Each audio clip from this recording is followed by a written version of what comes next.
Aboriginal activists who expected the African National Congress leader to take up the cause of black Australians during his visit have been disappointed.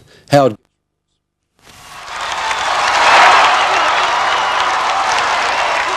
Everywhere he goes, the message is the same, and it's the message they all want to hear. Apartheid is doomed. South Africa shall be free. Your fight against apartheid is our fight against apartheid, and we hope you will never forget it. And the message they give back to him is the same the world over. Nelson, we welcome you here today, not simply as a distinguished visitor to our country, but we welcome you as a modern-day hero whose personal struggle and personal achievements have been admired by so many Australians.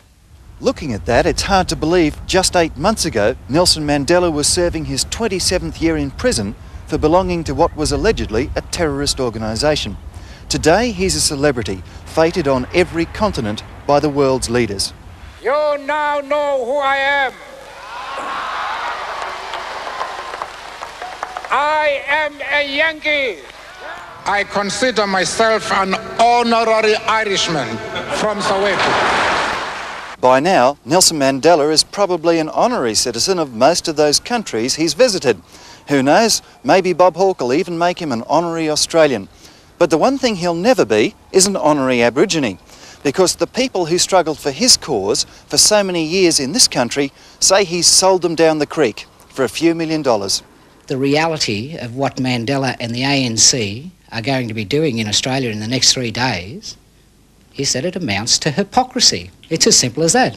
Gary Foley has been an Aboriginal activist for 20 of those 27 years Mandela spent in prison. To Foley, Mandela was a hero and his cause a great one until this visit. So it seems extraordinary that he and other Aborigines should now be saying Mandela is a hypocrite. The ANC and Mandela are turning their backs on the people who supported them, and they are in essence sucking up to the people who hated and despised them when he was in jail.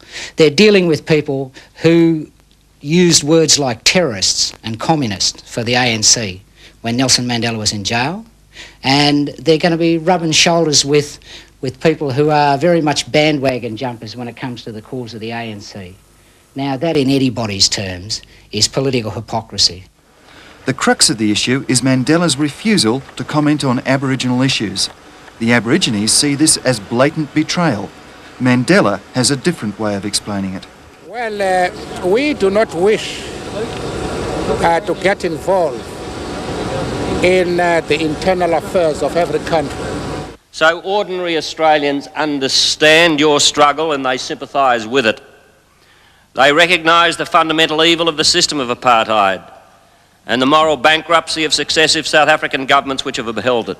He's made a terrible error of judgment in coming to Australia in the manner in which he has done, and we would have hoped that he would have made a statement whilst he was here about the treatment of Aboriginal people. Another long-time Aboriginal activist, Michael Mansell, was the lone voice of protest outside Parliament House when Mandela arrived this morning. What about Aborigines, Mr Mandela? Why doesn't someone say something about the Aboriginal people in this country? While Foley and many other Aborigines boycotted today's events, Mansell believed there had to be a token protest. What's wrong with Aboriginal people, Eddie? Well, you don't seem to be getting much support there, Michael. It doesn't really matter. All we're intending to do is to show up the hypocrisy of this visit. It doesn't matter whether the Australian government, the leader of the opposition, or Nelson Mandela or the ANC tries to shove this issue under the carpet.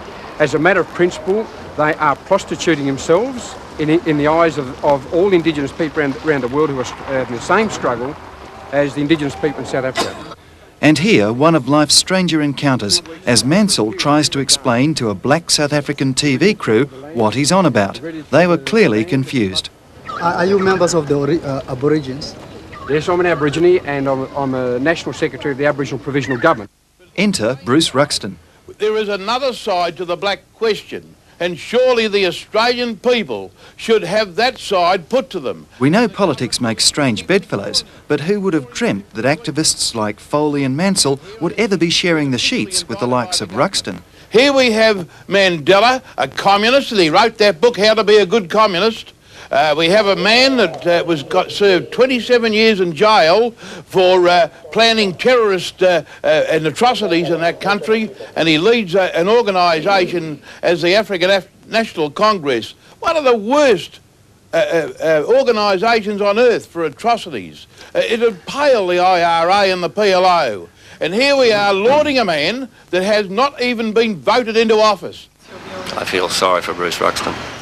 It'll be interesting to see whether Mr Hawke dismisses the views of Aboriginal leaders in the same fashion. They've called for a boycott on meetings with Nelson Mandela unless he publicly supports the Aboriginal causes. And the chances of that? Pigs might fly too. Howard Gibbs reporting. Nelson Mandela is being accorded the same treatment as a head of state by the federal government. And Australian taxpayers will pick up the tab for his